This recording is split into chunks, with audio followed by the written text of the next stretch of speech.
badly for kids. It said by Yater Yitzchak el Hashem, right? That he had to. So and Rashi says, what does it mean? By Yater means that he davened exceedingly. Here, but the hifts of the tefillah. So the Rebbe asked the Kindler, why did Hashem make it so that Yitzchak had to daven so much for kids? And all of a sudden, he just wanted Kindler. That's such a bad thing to happen. So he explained that when you ask your father for a lolly and the father says no, the wil's the chatzikero, right? And the father says no. Why is it? Because it's not good for you. Finally, the father says, "Okay, I'll give it to you." The dad says, "Okay, I'll give it to you." But the reason why he didn't want to give it to you initially is because it wasn't good for you. And the question is, why wasn't it good for Yitzchak to have kids? So the Rebbe explained that the reason why, because if Yitzchak would have had kids 20 years earlier when he first got married, then Esav would have been born 20 years earlier as well. And Chazal tell us that when Esav turns 15, Avraham Avinu had to die, so that he shouldn't see that Esav, that his grandkid went off to there. So in order to spare Avraham Avinu and give him an extra 20 years of life, and to get his avodas Hashem had to push off Esav's birth, and that's why. But Hashem could have made Esav go off the derech. Esav has his own bechira, right? But Hashem knew what the bechira was going to be. And then when just as an added point, when Yosy Chaim Sonnenfeld heard that bar, right, heard that way of thinking, he said, you should know that. You're having a senior's moment. I'm having a senior's moment.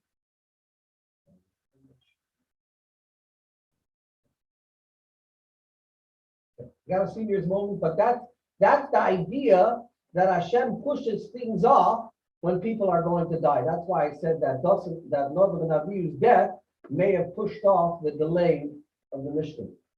I hear. Okay, gewaltig. Today I think is Yud Ches Shvat, right? I think today is Yud Ches Shvat. Okay, so let's see the Hillel more about it. I think there was a special yahrzeit today, but I don't remember. I think there's another Yud Ches Shvat that I saw that was very, very interesting. It's Yud Tes. There's your test? Oh, right. Yes, there was a page. That's what it was. That's what my phone says. Your test. Okay. Gewaltig. Let's see the Hillel more about it. So we learned yesterday that you're not ma'ariv simcha b'simcha. And that was one of the reasons why you're not allowed to have a chasana on Yom Tov. So Frek the Gemara, we're 5 lines from the top on Daf Tes Amud Aleph. The ein ma'ariv and simcha b'simcha minalan. How do you know that you're not ma'ariv simcha b'simcha? The Yash Shloima be'esahi. The pasuk tells us about what happened when the Shloima finished building the first Beis Hamikdash. He made a big Yom Tov. The Yash Shloima be'esahi is a chag. The Chol Yisrael imoy. Kahal Gadol. Milovei Chamas ad Nachal Mitzrayim. His whole border. Everybody was celebrating the great feat of finishing the Beis Hamikdash. L'fnei Hashem Elokeinu. So there was Shivas Yomim, and there was Shivas Yomim of Sukkos, a total Arba Asayim. Zok to Gemara, V'im Isa de Ma'arvin Simcha b'Simcha. If you're allowed to have 2 Simchas together, Iboyle the Minter Arachag Umevet Shiva Lahacha Lahacha. Shlomo could have waited a week, and then he could have made the Simcha of the Chanukah Shabayis throughout Sukkot. It would have been a combined Yom Tov. He didn't do that. So you have a raya from here that Ein Ma'arvin Simcha b'Simcha because Shlomo the B'davka wanted to have the Simcha of the Chanukah Shabayis separate from the Simcha of Yom Tov. In fact, the Gemara. So you have a raya from here only that the Dilma Minter Lo Natrina. You're not allowed to purposely wait with your chasana to schedule it for Yom Tov. But the Hechad is Rami. But what if it worked out that was the best time to make your chasana? That's how it worked out. Maybe Avdina. So how do you know in Ma'arvin Simcha b'Simcha? Maybe you just learn from here that you shouldn't delay to be able to make it correspond with each other. Zok Gemara, because if so, you report them. Because then Shlomo HaMelech should have delayed the completion of the Beis Hamikdash. Zok Gemara, you can't say that because she already been in Beis Hamikdash Shlomo Sharina. You don't delay the finishing off of the Beis Hamikdash. Sagt the Gemara, okay, but he sure, the actual Beis Hamikdash, I understand. The actual Beis Hamikdash, I understand why he wouldn't delay. But on top of the roof of the Beis Hamikdash, in order that pigeons and other birds shouldn't congregate there, they had something called pigeon guard. Here we have a company called Pigeon Guard. They put up little spikes on areas that a pigeon might rest on to scare them away, not to scare them away, but to prevent them from coming. So maybe that's not mamish part of the structure of the Beis Hamikdash. So why didn't he wait with that and then delayed it to be able to make the Yom Tov of the Chanukas Abayis correspond with Sukkot? So to Gemara, it's also a necessary component of the Beis Hamikdash, and he wouldn't be able to delay it. So you don't have a raya here that you just have a raya that you shouldn't schedule it that way. But if that's how it works out, maybe then you're still ma'arif simcha b'simcha. I'm sure they also made it beautiful. The pigeon guard. I'm sure the pigeon guard, the construction of it. That's spikes, just metal spikes. Just metal spikes. Metal spikes. Okay. Ella, miyaser kra. It's not from the storyline that they were celebrated separately. Rather, it's from the yiter in the pasuk. There's extra words in the pasuk that teach us that you shouldn't mix simchas. Michti, ksiv arba asayon. It already tells us that the total days of celebration were 14 days. The pasuk. Shivas yamim v'shivas yamim lamali. So if we look back at the pasuk says, how long did Shlomo make the simcha? Shivas yamim v'shivas yamim, and then arba asayon. From that redundancy, the pasuk lamali. You see that each simcha, each set of simcha, each 7 days were to be separated so that they're focused only on the simcha that they're celebrating. So that's the makar to ein ma'arvin simcha b'simcha. This is also a makar for a very interesting halacha. If you want to make a siyum during the 9 days, or you want to make a siyum on a Thursday or a Monday, where the oilam will appreciate it more. Or if you want to make a siyum on Erev Pesach and Yom Bechor, are you allowed to delay your learning? Are you allowed to delay your learning in order to make it correspond? So there are those who bring a raya from this Gemara that you're not allowed to. You see from the Gemara here that you're not allowed to. You have a davar shebatush, you have a mitzvah. You have to finish it as soon as you could, just like Shlomo Melech did. So I know that Chacham Sofer was very against it. Kiv Eger was very against it. If you finish today, you finish today. You didn't finish tomorrow. And you should not delay things. But there's a lot of people who hold that you're allowed to adjust. But this is a sugya where they bring rayas from. Look up at that halacha. One thing I also want to ask you. There's also something about delaying, so it should be better. Because the halacha is you are allowed to delay a mitzvah, even though you're supposed to do the mitzvah in the fastest manner. There is a halacha that you're allowed to delay if it's going to make it better. But I don't remember what it's relevant. Okay, let's see the Vita. Now the question is, what was the Havamina with the Amakal Yorev, with this pigeon guard? What was the Havamina that is part of the Beis Hamikdash? It's not part of the Beis Hamikdash. So Tosha says, he I looked at the picture of the second Beis Hamikdash, right? And this is just according to the model, the model. You look at the top of the roof. It's a beautiful pigeon guard. That was just a trim around. But what about all over the roof? What all over the top surface of the roof? You mean within the? I'm not talking about I'm not just talking about that everybody sees. Yeah, I'm talking about on the roof. You don't think landing on the roof. There wasn't a major part of the tzorech habinyan. Even though it is part of the binyan, it wasn't just to keep the birds away, because the birds bring tama. And therefore, binyan is during the construction, they didn't have it there. It was only to stop tama from coming into the Beis Hamikdash, because birds can bring things. Oh, I also wanted to bring another thing. Why buy the limit of the Chag? It's very, very important. Why should you wait until the Chag? The Gemara is saying if you're allowed to be ma'arif simcha b'simcha, you should have waited for the Chag. Why? Zog Tosfos kedei shelo yishbatlu Yisrael v'melachnu kol kach. when you make gezeres, you have to keep in mind that you need to work. You need to make parnasa, and you shouldn't do things that'll stop people from making parnasa. We had this many times by the Tanaisim. We had many times the same theme that we don't want to be mevatel klai Yisrael from malacha. Gedoyle malacha. What? Gedoyle malacha. Yeah. So to more weiter. We had about Rosh Chodesh. You don't make the first day of Rosh Chodesh because of it. Okay. So to more weiter. I'm not sure if it's because of parnosa or if it's because people becoming idle. People being idle leads to all kinds of headaches. Whatever it is, but either way, nafka and Gedoyle malacha. Zog to more weiter. So zog to more weiter. Amar aparnach amar beichlam. Oysa shana lo also Yisrael is Yom Kippur. That year, Klal Yisrael didn't have Yom Kippur. Why? Because they were being mesameich in the Chanukah Zabayis throughout Yom Kippur, and since they violated Yom Kippur, they were terrified. Maybe we're going to be chayav chorus because we celebrated rather than fasted Yom Kippur. Don't worry about it. Kulchem muzumanim l'chaye ha'olam haba. So there's a lot of Torah on this. That is on Shabbos. It's brought down that someone who eats on Shabbos, he's zoichel nachal shnei lamos. It's also zoichel to olam haba, because Shabbos is a day where we bring together the gashmius and the ruchnius, and we're ma'ala the gashmius, the level of ruchnius. So if we're eating l'shem shemayim, then that creates the greatest koyach, and that also gives us a koyach in Yenevelt.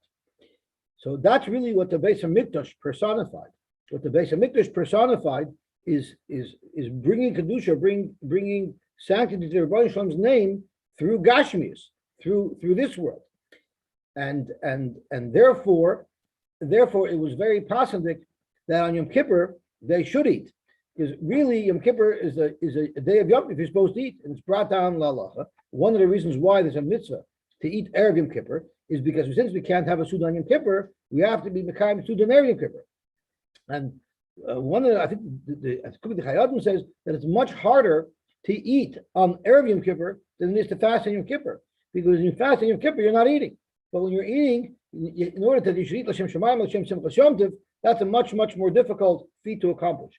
But that year, where they were celebrating the Binyan Beis HaMikdash, which is bringing the Gashmis and Ruchnis together, they also ate on Yom Kippur because they were showing that today we're showing clearly how we use the Dover Gashmi to be Mekadeshit L'Shem Shemayim.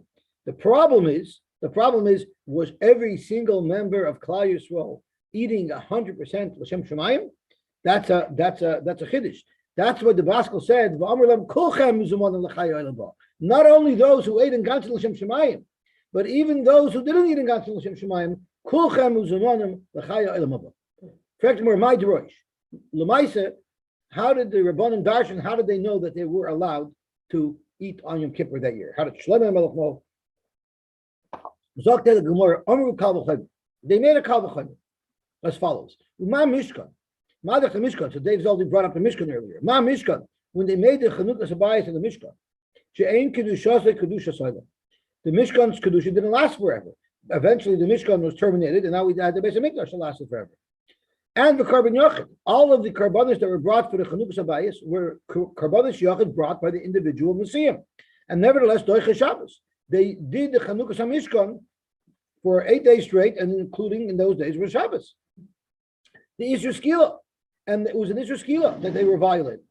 So Mikdash, when they were mechanech, when they were celebrating the opening of the Beis HaMikdash, the Kedushas Oila, it's Kedushas forever. The Karban Tzibur, and all of the Karbanis that were brought were not Karbanis Yachid, they were Karbanis Tzibur. And the Yom Kippurim, it wasn't on Shabbos, it was only Yom Kippur. The Anush Kares, Loi Kol Shekin, surely it should be allowed. Ella. What should be allowed? To violate Yom Kippur. They should be allowed to violate Yom Kippur. In what way? Eating. But they don't have to eat. Oh, that's why I just explained they did have to eat. Because if they didn't eat, it would be lacking in the simcha of the Beis HaMikdash. That's what it's all about, to show that we're being Ma'al Gashmas. Is that a proof that Yom Kippur that year didn't come out on Shabbos? Start off with your kasha. Why do they have to eat? And this is where I was supposed to insert it. But you know how very often I insert the shticklich in the wrong place? So today is no different. This is the kasha that I'm supposed to ask. Why do they have to eat? Why couldn't they have the same simcha of the Chanukah Sabayis without eating? The teretz is because that's mamish what they're showing. They're showing they were being ma'al the gashmis. Yosy.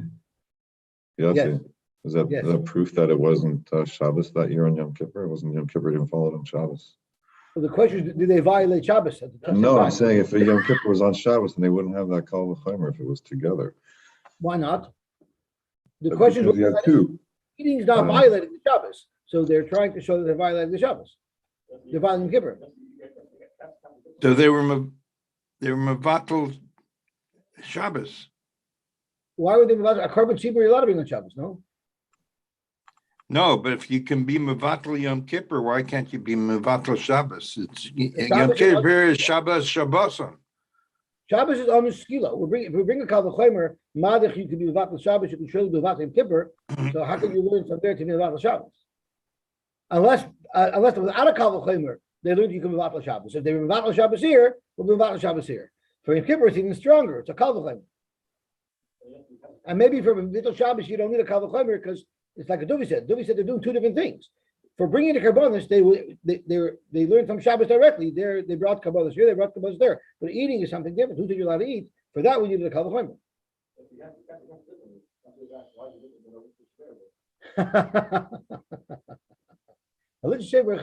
They have a lot of speeches, not a lot of food. So to Gemara, Ella. Oh, that's what I mean. So Shmuel is saying the kasha should have been, why do they need to eat by the Chanukah Habayis? Why should it be any different than the Litvish Sheva brachos? We have a lot of speeches, but there's nothing to eat, and everybody's happy. Ella, amai hayudayagim. So why were they afraid? They were afraid because hasam tzarech kavaya. The karbanos that were brought by the Nasim were all lo tzarech kavaya. They didn't eat it. Hacha tzarech heket. Here, people were eating it. There was a whole big celebration that people were eating from their shlomim. So that's why they were concerned. Why couldn't they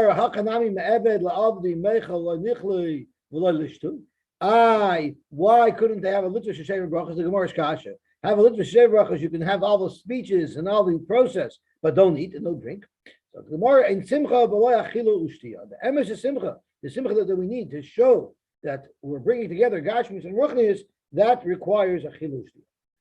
Okay, so this whole thing is based on the fact a kal v'chomer that by the Melechas HaMishkan, by the Chanukah Sabayis HaMishkan, they were Mechal Shabbos. Who said? Umi Mishkan, the Dachi Shabbos Minala. How do you know that the Mishkan was Dachi Shabbos? And if you read the Psukim inside, it says by the Nasim, Vahiyah Makar V'yom HaRishon is Karbanai, and then it says V'yom HaShvi Nasi L'bnei Ephraim. So if you brought on day 1 and you brought on day 7, one of those days is for sure going to be Shabbos. Dilma Shvi L'Karbanis. Maybe Yom Shvi doesn't mean the 7th day of consecutive days. It means the 7th day of the people who bring Karbanis. But maybe they skipped Shabbos. Because it says they finished B'Yom Ashtei Asar Yoim. It says B'Yom Ashtei Asar Yoim Nasid L'Vnei Asher Pagiyah B'Nachim. So the question is an extra word here. B'Yom Ashtei Asar Yoim. Why did it say Yoim again? Ma Yoim. So tomorrow.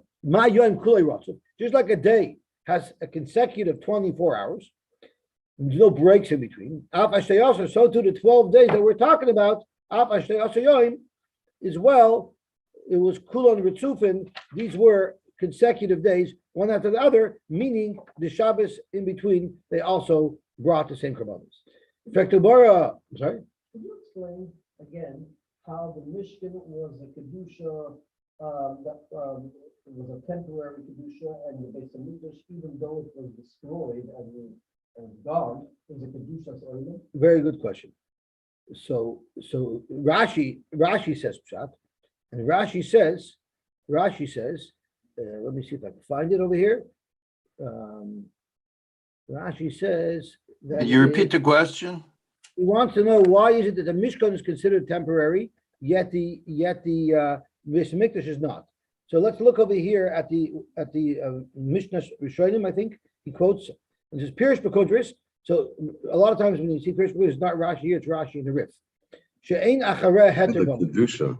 After the Beis Hamikdash, there was no heter bamis. After the Mishkan, there was Heter Bamis. Yes, it said that the Not Kedusha, necessarily means that it lasted forever. It means it's Kedusha is there forever, meaning that you're not allowed to have anything else. It's only the Beis HaMikdash after the Beis HaMikdash was built. The Yesh Lefarish Kedushas Olam Sheharichu B'Kedusha Yosy. It lasted much longer than the Mishkan. Inami Levishein Royu Lachser Lakadosh Elabois Mokim. Or maybe even if the Kedusha Beis HaMikdash is gone, but if there's another Beis HaMikdash, it's going to be in the same place. So those are several different reasons why the Mishkan is not Kedusha Olam, while the Beis HaMikdash is Kedusha Olam. I'm sorry, W, what were you saying? that's exactly what I said. All right, shkoyach. Yeah. Okay, so let's see the Heilige Gemara weiter.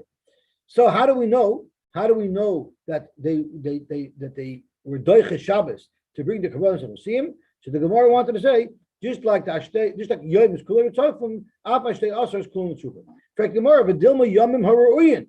Maybe it means 12 consecutive days that are royu to bring the carbon in. So once again, how do you know it includes Shabbos? So Gemara said Kurachina, it's because there's an extra pasuk. It says B'Yom Shnei Masayon, which is the same thing as the B'Yom Ashtei Asar. And we'll learn from there. Ma Yom Kulim Ratzef, Af Shnei Masayon Kulim Tzufim. In fact, Gemara V'Dilma Hachanami Yom Haruyin. This doesn't tell you any more than the first pasuk tells you. And then the Gemara answers him, Kain Trei Kroi Lamali. Since you have two psukim that repeat, one is for sure extra, and therefore it teaches us that by the Mishkan at least, it was consecutive 12 days, including Shabbos. Okay, so that tells us how we know the Mishkan. And how do we know that the Beis HaMikdash is Doicha Yom Kippurim? So maybe this is where the Gemara is discussing how you know that you could bring karbanos, right? Once again, maybe it means 14 days, consecutive days that you could bring karbanos. So we learn Xer Shava, it says Yom by the Chanukas HaMizbeach, by the Chanukas HaMikdash, it says it by the Nisim as well, by the Mishkan, and we learn just like by the Mishkan, it was straight through Shabbos, so too by the Beis HaMikdash, it was straight through Shabbos. With the idea coming from 10 business days. I hear 10 business, very good. Yotzis Abaskal of Amrlan. At that time, after their celebrations, Abaskal came out and said, Kulchem mizumonim l'chaye ha'olam haba. You're all going to olam haba. Uminol the alchalavu. How do you know that they were nimchal for eating on Yom Kippur? The Tanya Tachlifa, the Yom HaShmini, on the 8th day, Shalach Esa'am, he sent away the nation, which is after Sukkot. They blessed the king. In other words, they took leave of the king. So the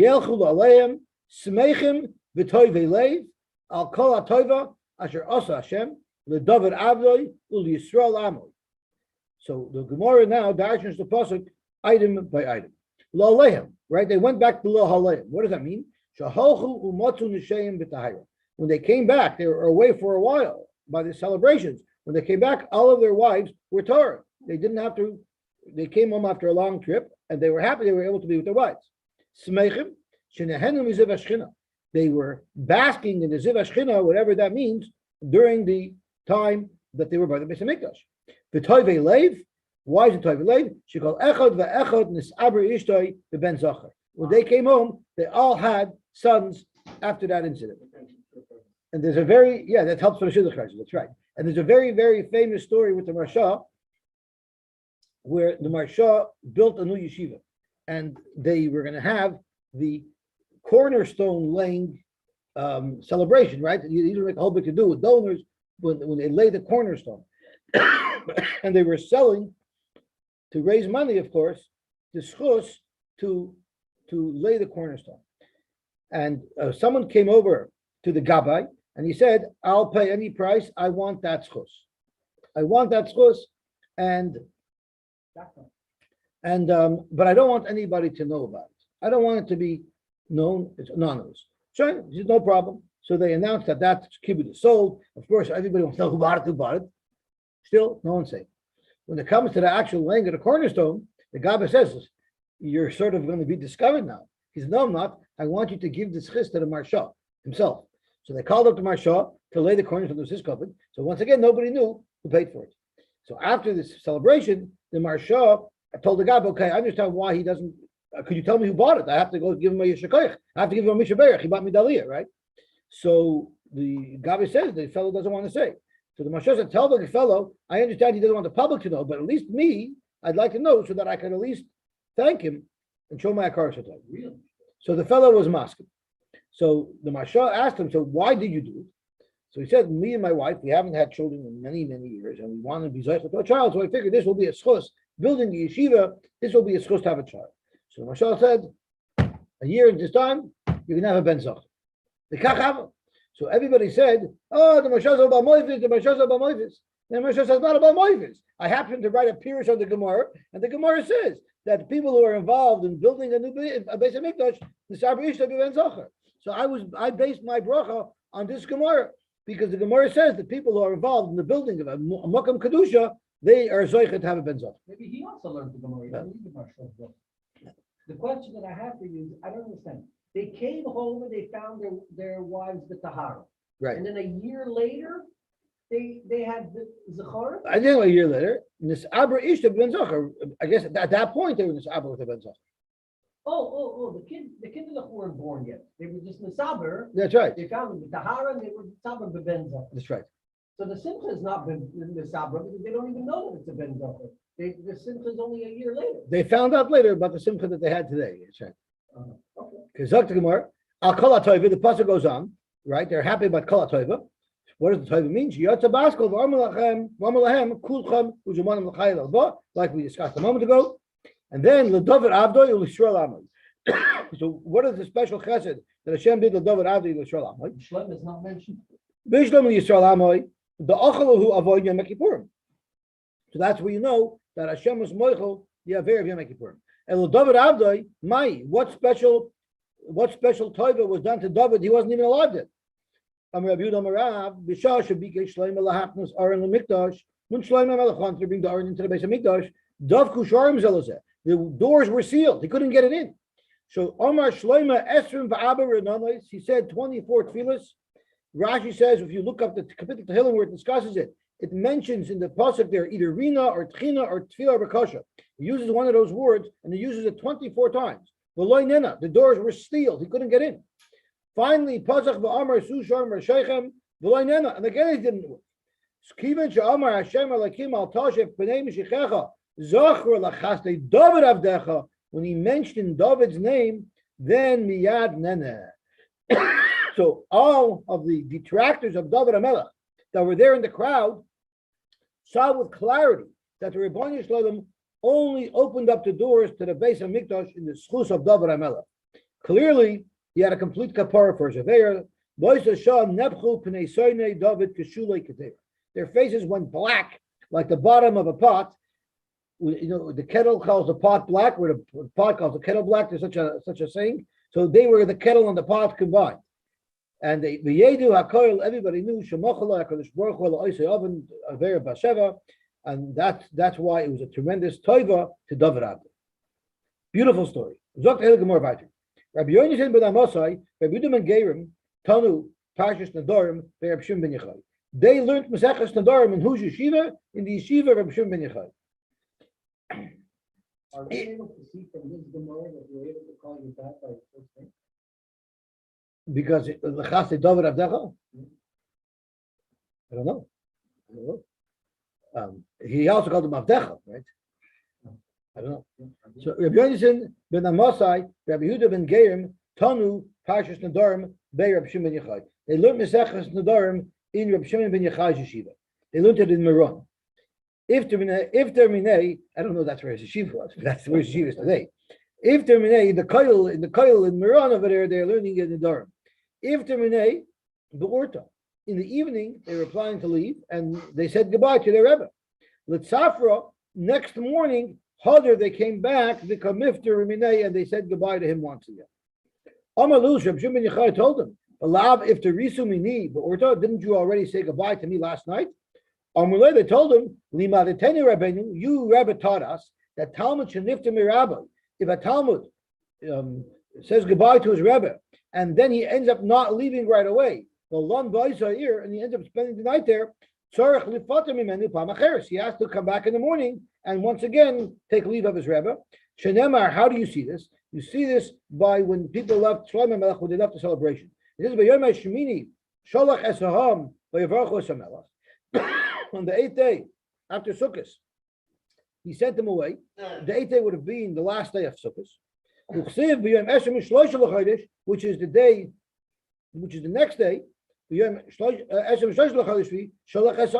Once again, they took leave of him. It teaches you the Talmud a Talmud who's leaving, but the Lon Boy Seir, he changed his mind and he ended up staying overnight. They have to gesegen sich once again. So that's right. He went back in the morning to say goodbye. That's right. So what happens over here? Amar Rabbi Shimon ben Yochai said, "Wow, I need a chashav talmidim." So he told the son, Amar the Berei, told to Rabbi Lezer, "Bnei Adam alalu anoshim shel tzurahim." These are chashav people. Zil gabein, follow them, delivarchu, so they should be able to get a bracha from them. Azal, he followed them. Now, I guess this wasn't live at the time because they could have went right over to him. Maybe after they left, he says, these are good people to follow. Go to them, hang out with them, get yourself a bracha from them. Azal, so Rabbi Elazar ben Shimon went and found these two Rabbanim, Rabbi Yehuda ben Gerim and Rabbi Yosi ben Amasai. He found them that they were discussing the following halacha. The Karami Kroy Hadadi. They were asking a stirim psukim. One pasuk says, Palis Malgaraglacha, make sure to analyze very carefully your footsteps, and then all your ways will be straight. In other words, whenever you do something, you have to figure out, am I doing right now what's going to maximize my schar? Am I doing the best thing to get schar, or maybe I should engage in a different mitzvah which will get me more schar? You always have to make sure you're getting the maximum value. It's like real estate developers, when they look at a piece of land, they figure we need to zone this land to bring the maximum value to it. Okay, it also says you shouldn't be analyzing so much. You should just chop around whatever you can chop around, big mitzvah, small mitzvah. So what are you supposed to do? You're always supposed to. So the question is, you're supposed to do Vatal Torah to go do other mitzvahs. If it's a mitzvah that can be done through others, then you should not be Vatal Torah to do that mitzvah.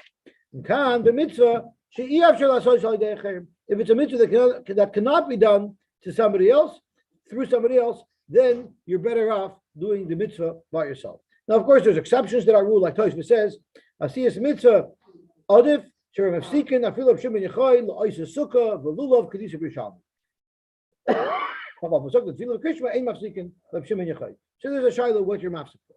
But that was a teretz. It's depending on the mitzvah. If someone can do it, then you should sit and learn. But if no one else can do it, then you should do the mitzvah yourself. Well, I guess they were talking about Torah. When should you be Vatal Torah? So they said only if whatever else has to be done will not be done by anybody else. But if it will be done, then you don't have to.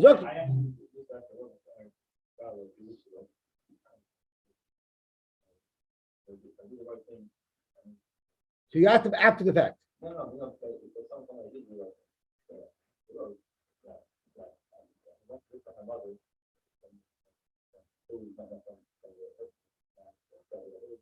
Yeah. So you have to know what's the right thing to do. But that's not something only you could pick up your mother, because your mother wants you to pick her up. She doesn't come off the Uber.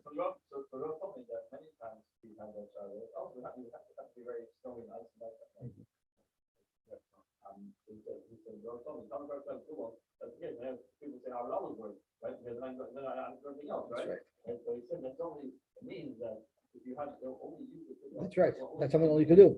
It's not Efshel HaShosh Al Derech.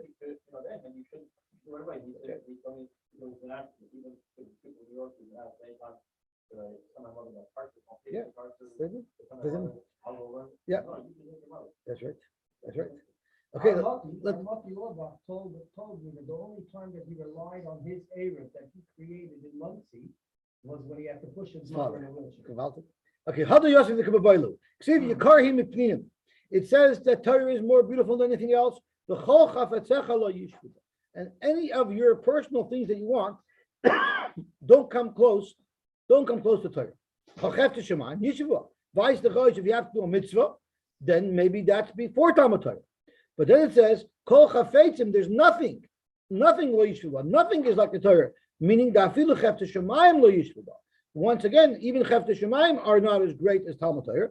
So the Gemara answers again, Kan b'mitzvah she'efshel asos al yidei achayim, The same story. So then all of a sudden Rabbi Elazar ben Shimon is standing there in front of these two tzaddikim.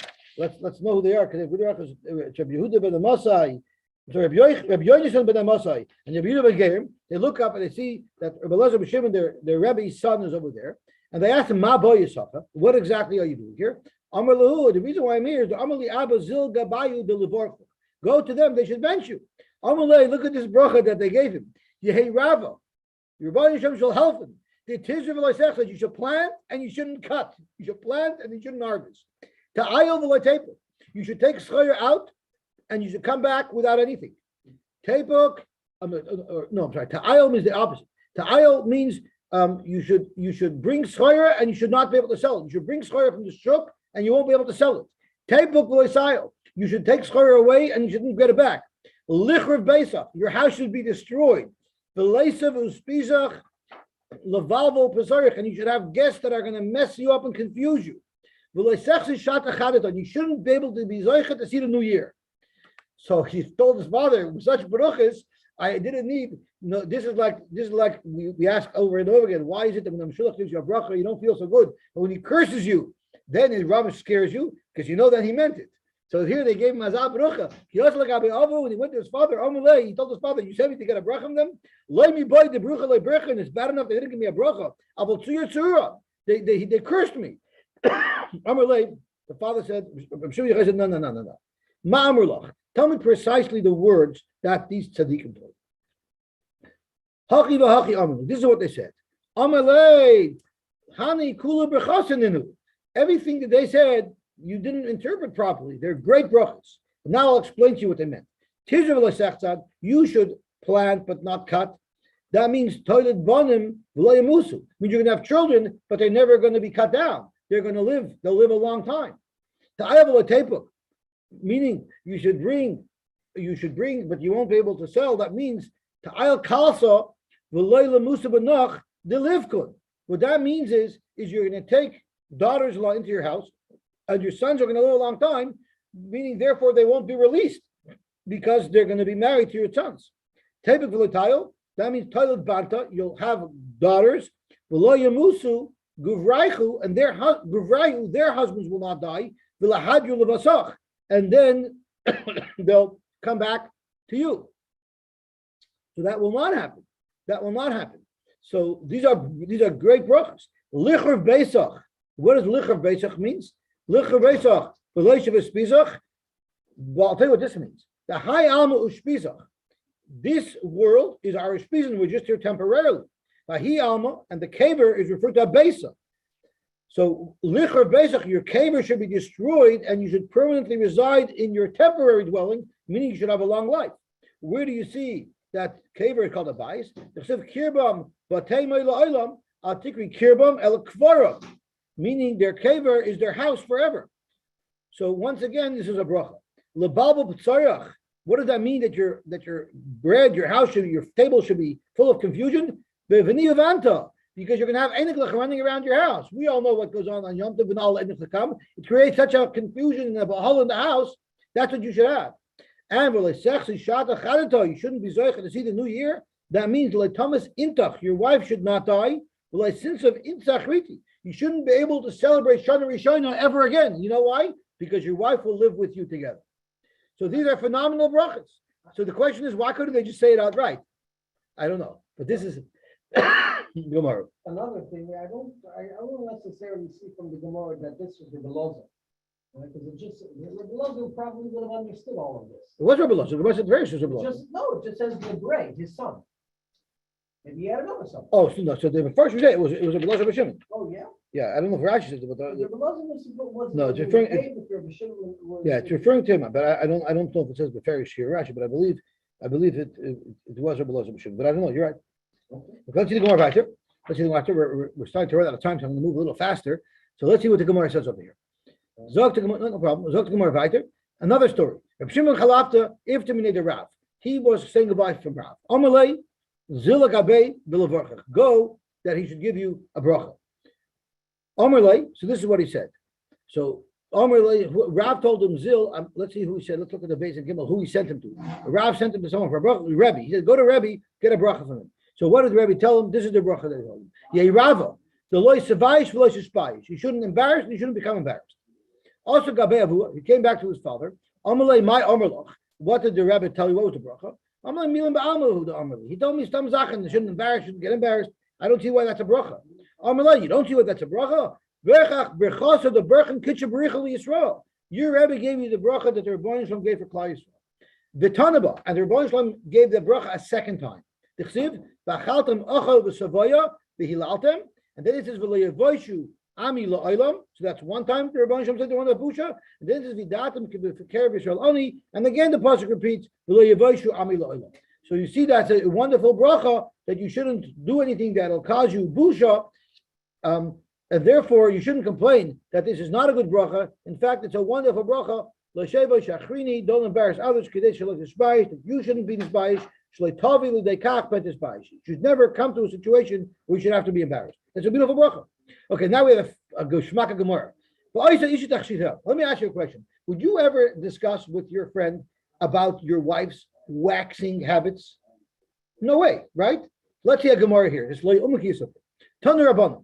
I don't even know if you discuss with your wife waxing habits, right? So we don't discuss these things. It says a woman can do tachshitim on Yom Tov. What is a tachshitim noshim? Koichelas, she's allowed to put some type of shmir on, not shmir, some type of chal. It's like eyeshadow, I believe, right? She says it's eyeshadow, bakeses, which is combing her hair, and Tosfos says it means putting dough on her face to make it look red. So there's shadow what this means. Umavir srak al paneh. She could I believe srak is like blush, like a reddish tinge. The ikud ami maveris srak al paneh shalmata. So there are those who say that the tachshitim that a woman puts is she puts srak al paneh shalmata, which is basically waxing to take away hair. So listen to our story. It's lo yomuki yisop for the story, but I'm going to tell you what really happened. I'm going to tell you the story behind the story. The visitor of Chisda mekashta ba'anfek halsa. The wife of Reb Chisda, even when she was an older woman and she already had daughters-in-law, she also waxed. Yosy Rav Huna bar Chidna kamed Reb Chisda. Rav Huna bar Chidna was sitting in front of Reb Chisda. The Yosy v'Kamar, and he mourned Reb Chisda, and he told Reb Chisda, "How could your wife wax? A young woman's allowed to do waxing. An older woman can't be waxing." So I'm thinking to myself, how in the world did this conversation happen? So I chapped how it happened. It was very positive how it happened. Rav Huna was sitting and learning one chalamoid at home, holding and learning.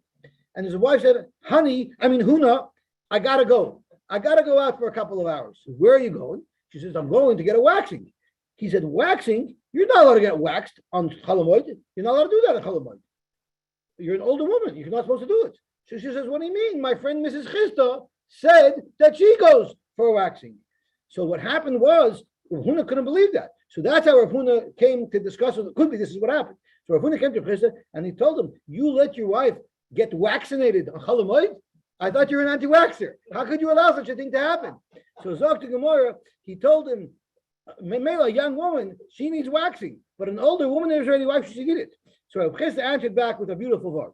I could swear to you, Afilu imcha, even your mother, Afilu emad imach, and your mother's mother, Afilu emedatal kvara, even a woman whose mom is dying, she's also interested in waxing.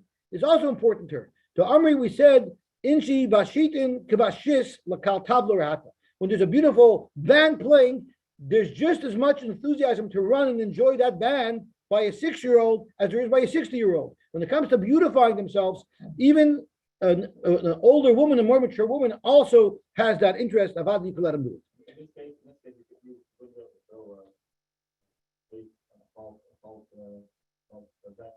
I hear. Rabbi Daimer Loisasur. Tanya Rabbi Daimer. Isha Loisasud. I'm sorry, not Loisasud. She shouldn't put on her face. They sit on their face, took the hair out, it softened the thing. You know how to do that. But because it's horrible when she has that on, and we're assuming that it's coming off after Yom Tov. This stayed on for many days. If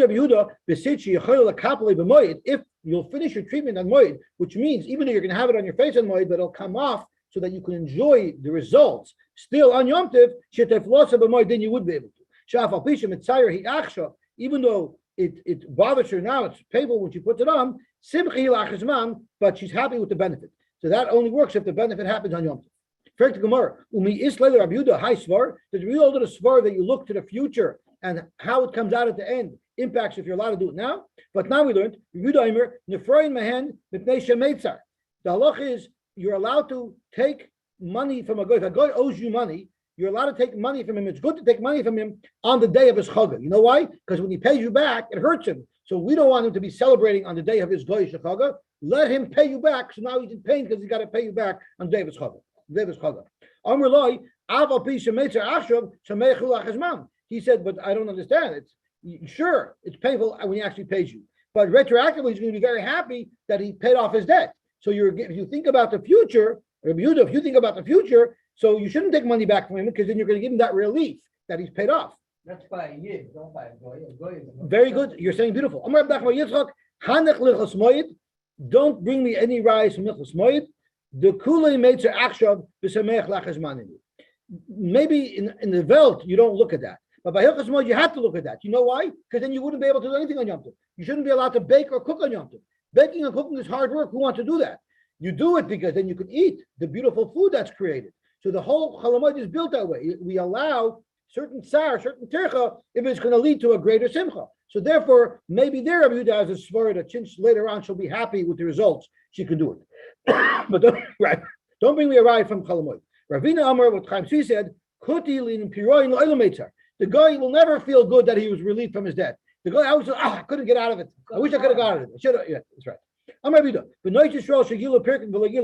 if a woman who's a young girl, she's not old enough to have hair in those places, but she had hair. So it's particularly uncomfortable for her and embarrassing for her. So aniyos, the poor ones would toifos oisin besid. They would smear on sid. That was their waxing. It was a harder, burnier type of way to do it. Ashir is the wealthier girls toifos oisin besoilus. They would do it with flour. That worked as well. It was easier. And benois malachin b'shemen hamor. They used shemen hamor. Shenemer, like it says, shisha chadashim b'shemen hamor. That's how they treated the women in Shushan. My shemen amor, what is shemen amor? Rabbi Huna bar Chia Amar sateches. It's something called sateches. Rabbi Yirmiyah bar Ami Omer, it's shemen zayis. It's actually olive oil. Shaloi hevi shlish. You take oil out of a olive that didn't yet grow 1/3. Tanya Rabbi Yehuda Omer on pinknoin. What is on pinknoin, which is something mentioned that it's not kosher for a mincha? That oil, it's shemen zayis shaloi hevi shlish. The lama sachanoi. So why do you people use it? Shemesher is a sharam adnas habasar. All of these items that we just list, the reason why people use them is because they soften your skin. Here's a good story, and then we're going to finish. Bibi had a daughter, a married daughter, and what she did is to get rid of her hair to make her skin smooth. Tafla aver. She didn't put this all her whole body at once. She gave herself treatments, one limb at a time, not to have overexposure to this caustic chemical. Shalak and her husband was so happy with how beautiful his wife was. Her husband gave her father 400 zuz because you gave me such a beautiful wife. Havahu kuti b'shivavuse. There was a guy there, the Havalei Bart. He also had a daughter. And when he saw how beautiful it made a Bibi's daughter, he figured he'll copy what the Bibi did. And what he did was taflo b'chadzim. He put this caustic chemical over her whole body all at once. He didn't do it aver. Umesan, she died. So Amar, he went and said, Katla Bibi Labarti. Bibi killed my daughter. Why? Because I copied what he did and I did it wrong. And because of that, my daughter died. So he blames it on the Jews. That's typical. Amar Rab Nachman. Rab Nachman said, why did Bibi have to do this? Why did Bibi have to do this? Why were his children so hairy? Zog to Gemara, Rab Bibi deshasi shichra ba'ayin bante tafla. Rab Bibi was poor. He couldn't afford wine from grapes. So he drank the beer from dates.